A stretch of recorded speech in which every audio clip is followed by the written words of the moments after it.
One of my hottest takes is that true love and soulmates and the one is all sexist propaganda. Fairy tales and movies function as tools that condition women to eagerly disrupt their lives and center men and center romance and view domesticity as like romantic destiny rather than subjugation and oppression. Yes, honey, older women have been preaching this for 60 or 70 years, okay? Publicly, and probably privately discussing it with their daughters for hundreds of years, okay? And women like that, at the dawn of feminism, when they made that stance public, started to bear the label bitter.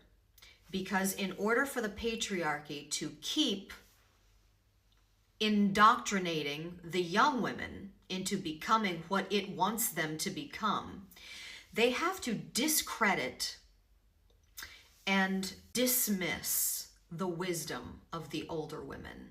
Why do you think in a patriarchal society all of Hollywood worships youth? To put it nicely, let's just keep it PG here.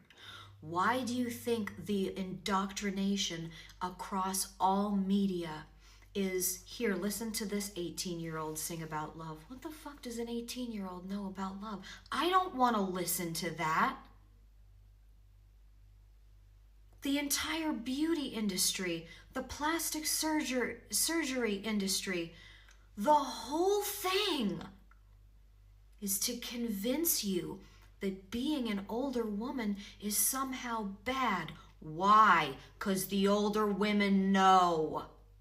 And in order to indoctrinate the younger women, they have to plant that seed in their head and make them think that they don't know. Okay? They know. Don't tie yourself to a man. There's a million other ways to live. I am living proof of that. I would tell you the truth. I have never experienced this level of peace and happiness when I was in a relationship with a man, even the healthy ones, and that's unfortunate. But you know what's worse? Mourning the idea of the fairy tale is worse than not living it. Trust me when I tell you that. I'm living my fairy tale. The best thing I ever did for myself was making peace with solitude and with stillness. Because in doing so, I am never looking for a home in another person. And that is the root of codependency. My inner state is never dictated by the thoughts, feelings, opinions, beliefs, actions, non-actions of another person. This is home, and it's always peaceful here if I can help it. Now, that being said, if being a mother and a wife is your ultimate dream, then you should have that. I'm not going to sit here and prognosticate some sort of feminist sermon that this is the remedy for all women. It's not. I think the real point that's being made here is that you have an identity that exists outside of the patriarchal binary.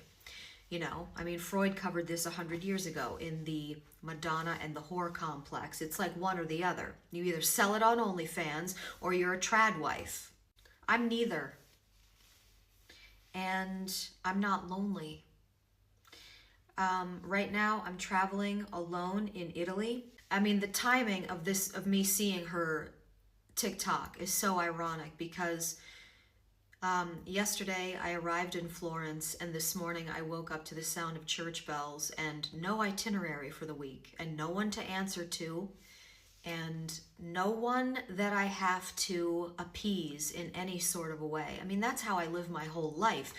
But it re-dawns on me every once in a while how fortunate of a position that is, because I walked out my front door today to a brand new city, and I get the luxury of doing whatever I want, whenever I want to do it, with new friends or alone or whatever.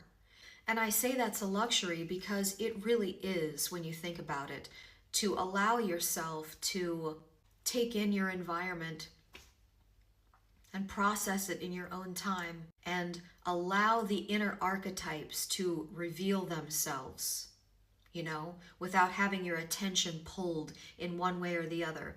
Even in the most healthy relationships, there's still someone to answer to. You fall into a dance of conversation, things become predictable, and that has its beauty and its security too.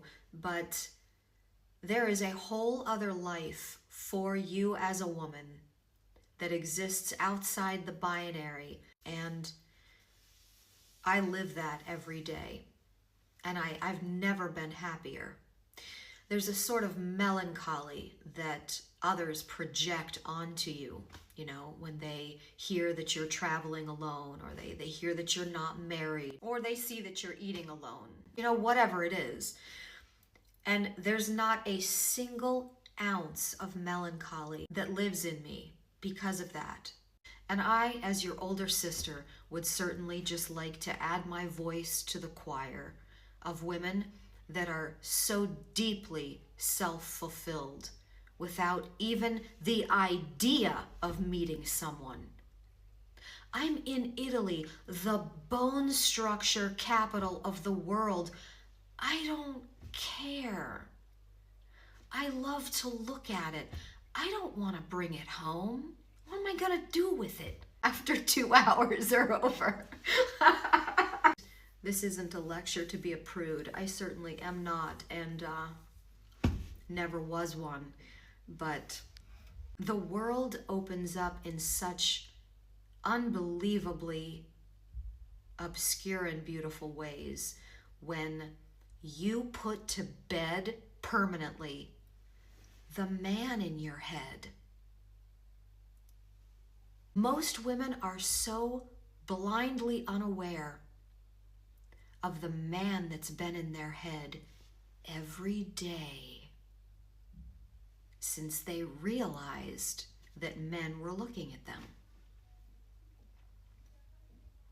If that's not something that you are consciously aware of, start to tune into it. Become aware of where the internalized misogyny manifests in your inner voice, and then shut him the hell up forever.